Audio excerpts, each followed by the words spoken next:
How to open COL Financial account online? Pwede rin tong investment na to para sa mga OFW, minors, or students. And kung bago ka sa channel na to and gusto mo pa ng mga helpful tutorials na katulad nito, please click the subscribe button. Kung nakapag-decide ka na mag-invest sa stock market like gusto mong bumili ng shares sa Jollibee, sa SM, or sa Globe or PLDT, or pwede rin sa mga bangko like BPI or BDO, and gusto mo yung pag-invest mo is purely online gagawin, ang una mo dapat gawin is mag-open ng account sa online broker ng PSE. Yung mga sample ng online broker is yung COL Financial, BDO Nomura, BPI Trade, First Metro Sec, and more. And sa video na to, mag-open tayo ng account sa COL Financial online. And actually, COL Financial ay isa sa nangungunang online broker dito sa Philippines. Isa sa mga reason bakit mas pinipili ang COL Financial is dahil pag nag-invest ka sa stock market, user-friendly yung interface ng COL Financial. Yung pagbili and pagbenta ng shares, convenient and madaling gawin. And I assume nakapagbasa-basa ka na or nakapag-research ka na kaya ka nakapag-decide na mag-invest sa stock market. And sa stock market journey mo, gagawin na natin yung first step. Mag-open na tayo ng online account with COL Financial. And by the way, for as low as 1,000 pesos, pwede ka na mag-invest. Hindi ito bayad. Instead, starting capital mo to sa COL Financial, which is magagamit mo yung 1,000 pesos para pambili ng shares. So ano yung kailangan mo para makapag-open ng COL Financial account online? Dapat meron kang TIN, dapat meron ka na ring photo mo, or pwede mo rin naman kunan yung sarili mo ng picture later on. And also, dapat meron ka rin ng ID mo na nasa bond paper together with your 3 signatures. And dapat naka-ready na rin yung bank account mo. Doon kasi ililipat yung pera in case na mag-withdraw ka or mag-transfer ka ng pera from your COL Financial account to your banking account. So let's proceed. And nandito ako sa website ng COL Financial. That's www.colfinancial.com. And gamit ko ngayon yung computer ko. Kung cellphone naman yung gamit nyo, ganun din. Punta rin kayo sa website nila na colfinancial.com. Ito rin siya. And kung makapansin nyo, pareho siya. Sa taas, pwede kang mag-login using your user ID and password. Yan ay kung may nakapag-sign up ka na or nakapag-open ka na ng account with COL Financial. Sa baba, merong EIP or Easy Investment Program. Meron din yung Investor Education Seminar and free 7-day trial. Ito yung maganda sa COL Financial. Kung hindi ka pa sure kung gusto mo talaga mag-invest and gusto mo lang munang i-test, pwede mong i-try itong 7-day free trial ni COL Financial. For now, mag-proceed na tayo sa pag-open ng account with COL Financial. So, dito sa computer ko, I'll click this Open a COL account online. Meron din siya dito, so pareho lang din siya. And sa cellphone ko naman, pag tinap ko yung Open a COL account online, parehong-pareho lang yung itsura niya. So, kung ang gamit nyo is either computer or cellphone, expect na magiging pareho lang naman yung process and requirements na hihingin sa inyo ni COL Financial. And dahil mas malaki yung view sa computer, I'll proceed opening an account using my desktop. So, ito yung mga requirements. Tulad ng sabi ko kanina, dapat may ID. And also, dapat yung ID mo, may naka-ready ka na rin na bond paper with your 3 signatures. And dapat may TIN number ka. Ang alam ko, pag nag-i-invest ka, required yung TIN. And ito yung the rest ng instruction. Gagawin natin is yung online express na application. And pag sa fondang account, pwede yung online process, which is yung gusto natin gawin. Hanggat maaari, gusto ko lahat ng transactions is online para hindi ko na kailangan umalis and mas convenient yung process na yon. And pwede rin yung overseas remittance dito. So let's proceed and I'll sign up. I'll click this sign up button. So, ito yung mga photo requirements, 3 signature samples with your ID. So, andito yung ID mo, andito yung signature mo.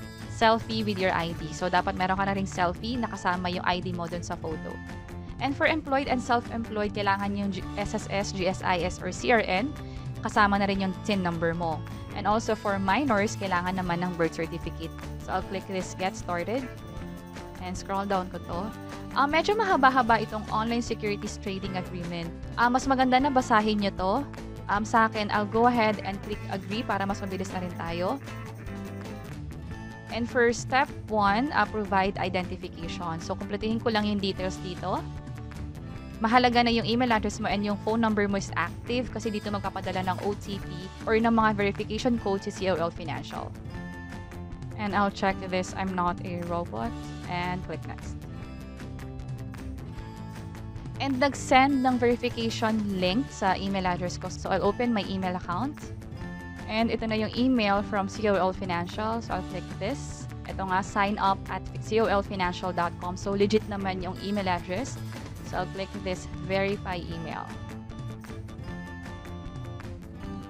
So, nasa step 2 na tayo. Ilalagay ko naman dito or i-enter ko naman yung code na sinend nila sa phone ko. And click verify. And tama naman tong lahat ng details na to. So, I'll click next. So, pipiliin mo kung anong klaseng account. Individual ba, joint, or ITF. Yung ITF, ito yung investment account opened by parent para sa mga child nila or sa mga anak nila below 18 years old.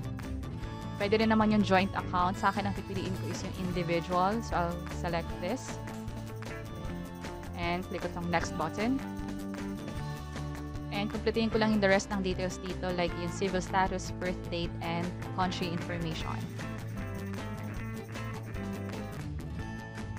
Sa mga kababayan natin na nasa abroad, yung country of residence, ilalagay nyo rito kung saan kayo currently nakatira. And I'll click next. And present address.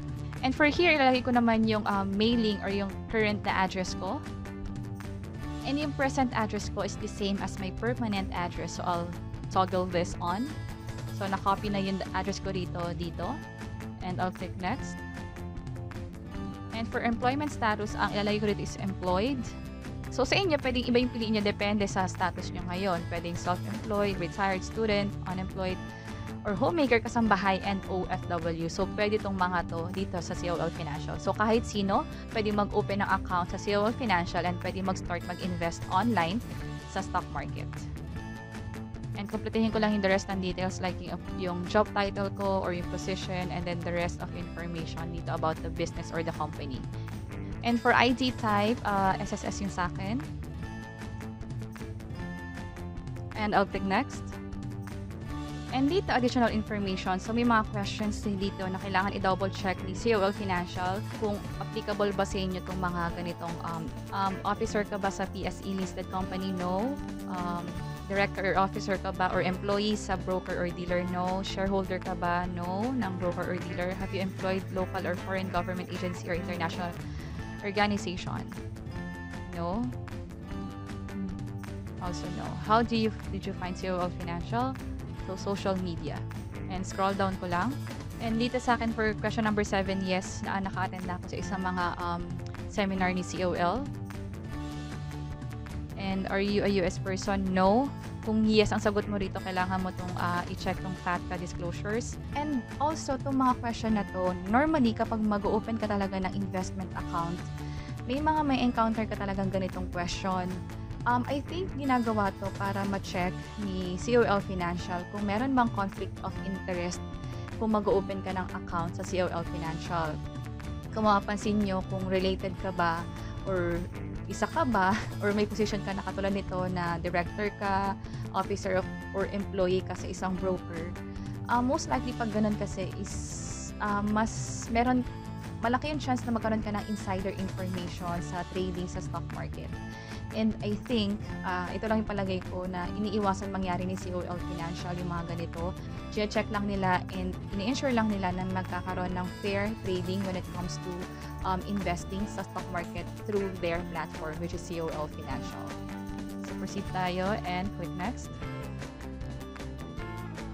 And financial profile na tayo. So, kumpletuhin ko lang tong details na to. And sources of funds, salary, and also investment, and click next. And dito, may mga questions dito kung saan maa-assess ni COL Financial yung risk profile mo. Kung ikaw ba yung klase ng taong malakas yung loob sa pag-i-invest. Katulad nito sa first question, what is your investment objective? So, you're looking forward for high returns sa investment mo, pero alam mo na may high risk din yon. For second question, ano naman yung investment experience mo or knowledge? So, sa akin, good lang, sakto lang. How long can you keep your funds invested? So, sa akin, long term, let's lagay natin dito is more than 5 years. And how much of your savings are you willing to invest? Dito, siguro more than half of my savings. And dito sa mga questions na to, wala namang tama or mali na sagot. So, depende talaga sa inyo kung ano yung fit na sagot based sa investment personality ninyo and sa risk profile ninyo. And I'll click next. And for withdrawal options, dito na kailangan ilagay yung bank account mo. And note dito na if your bank is not in COL's list of partner banks, withdrawals can only be made by check pickup. So kung gusto mo talaga online yung transaction sa pag-withdraw, dapat yung banks is partnered with COL. So sa akin, credit to bank account. And your bank is, andito yung mga partnered banks nila. Andito yung BDO, andito yung BPI. Merong iba pa rito. Like Landbank of the Philippines, Metrobank, Maybank, PNB. So, maraming banks dito. Double check nyo na lang kung partnered bank yung bank nyo with COL. So, piliin ko tong BDO. And lagay ko dito yung branch. Yung branch na to is kung saan kayo nag-open ng account or ng bank account ninyo. And then, enter ko dito yung bank account number ko. Make sure na tama yung account number nyo dito para hindi tayo magkaroon ng issue sa bandang huli. Let's say na-transfer yung pera sa maling bank account number, so kailangan nyo pang i-resolve yun or erase sa COL Financial. And I'll click next. And andito tayo sa part kung saan kailangan i-upload yung mga photos. So dito is kailangan ID together with signature. So mag-upload ako ng file. And upload ko na yung photo dito. Scroll down ko to. And dito kung may signature yung likod ng ID ninyo, kailangan nyo siyang i-upload. Yung humid ID na in-upload ko is wala naman siyang signature, pero upload ko na din. And step 3 na tayo. And for step 3, selfie picture. So upload ko yung selfie ko. Click open.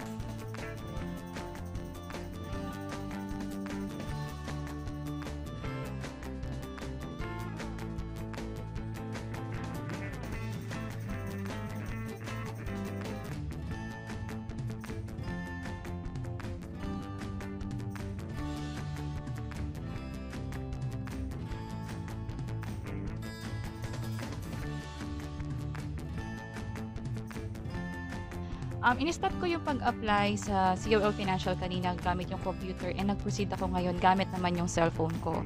Ang reason nun is kailangan kasi magkaroon ng photo and wala akong webcam sa computer ko. So, ang gagamitin ko ngayon is yung cellphone ko naman para mag-proceed sa application. And ito yung email na na-receive ko from COL Financial nung nag-stop ako sa pag-complete ng form. May nakalagay dito na if you want to continue the application, click this one, yung blue na button. And to continue with the process, may na-receive akong code from COL and kailangan kong i-enter yung OTP code na yon dito.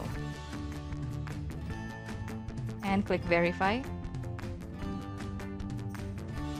And ito na nga yung step kung saan ako nag-stop kanina. So, punta ako dun sa last part. And for step 4, record yourself. So, please record yourself while looking from left to right within 5 seconds.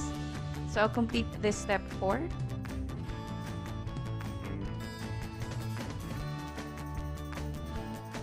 And I'll click next. And malapit na tayong matapos. It's asking kung ready na raw ba tayo i-submit yung application. Kung may kailangan kang i-update sa mga details mo, you can click this back button. Sa akin, I'll proceed clicking this submit button. And ito na nga, congratulations, you've accomplished your COL account opening form. And dito, i-review ni COL Financial yung application natin for completeness. And pag na-approve siya, dapat may ma-receive tayong 8-digit COL reference number and funding instructions sa email natin. After nun, pwede na tayo makapag-invest gamit yung COL account na in-open natin. And that's it. Dito sa next video namin, ipapakita naman namin kung ano yung nangyari sa next step. Nagkaroon ba kami ng issue or nakapag-fund ba kami ng maayos sa COL Financial account na to. And sana nakatulong tong video na to. Please let us know by clicking the like button. And this is Lou from Invest Library. We invest, we share, you decide. See you in our next video. Bye-bye!